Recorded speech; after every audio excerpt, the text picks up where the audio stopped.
তবে কি এবার শেষ হয়ে যাচ্ছে দাদামণি? জি বাংলার জনপ্রিয় ধারাবাহিক দাদামণি আবারও স্লট পরিবর্তনের মুখে। এতদিন রাত 9টার সময়ে প্রচারিত হলেও এবার সে সময় বদলে যাচ্ছে। সম্প্রতি স্টার জলসায় নতুন ধারাবাহিক গঙ্গা শুরু হওয়ার পর থেকেই প্রতিযোগিতা আরও বাড়ে। কিছুদিন ধরেই এই দুই ধারাবাহিক একই সময়ে প্রচারিত হচ্ছিল, ফলে দর্শকদের নজর কাড়ার লড়াই ছিল বেশ টান। গত সপ্তাহে টিআরপি তালিকায় গঙ্গা জায়গা করে নেওয়ায় চাপ আরও বেড়েছে বলে মনে করছেন অনেকে। এর মধ্যেই দাদামণির সময় বদলের সিদ্ধান্ত নতুন করে আলোচনায় এসেছে।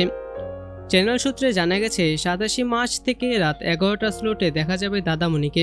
হঠাৎ এই পরিবর্তনের কারণ নিয়ে নানা জল্পনা শুরু হয়েছে।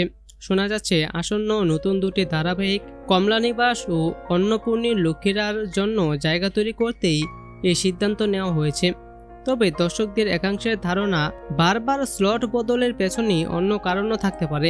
কেউ মনে করছেন সিরিয়ালটি হয়তো শেষের দিকেই এগোচ্ছে, যদিও এ বিষয়ে এখন পর্যন্ত কোনো আনুষ্ঠানিক ঘোষণা করা হয়নি। বর্তমানে টেলিভিশন দুনিয়ায় টিআরপি একটি বড় বিষয়। কোনো ধারাবাহিক কতটা জনপ্রিয় তা অনেকটা নির্ভর করে এই রেটিংয়ের উপর।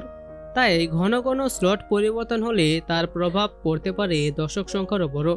দর্শকরা নির্দিষ্ট সময়ে একটি অনুষ্ঠান দেখতে অভ্যস্ত হয়ে যান।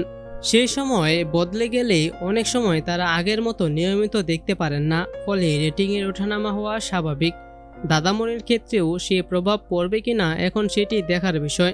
এই ধারাবাহিকে প্রধান চরিত্রে অভিনয় করেছেন প্রতীক সেন ও অনুষ্কা চক্রবর্তী।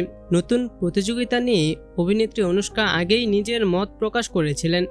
তার মতে একজন অভিনেতার কাজ হলো নিজের সেরাটা দেওয়া। টিআরপি বা ব্যবসায়িক দিকগুলো প্রযোজনা সংস্থার বিষয়, তবে প্রতিযোগিতা যে নেই তা নয়।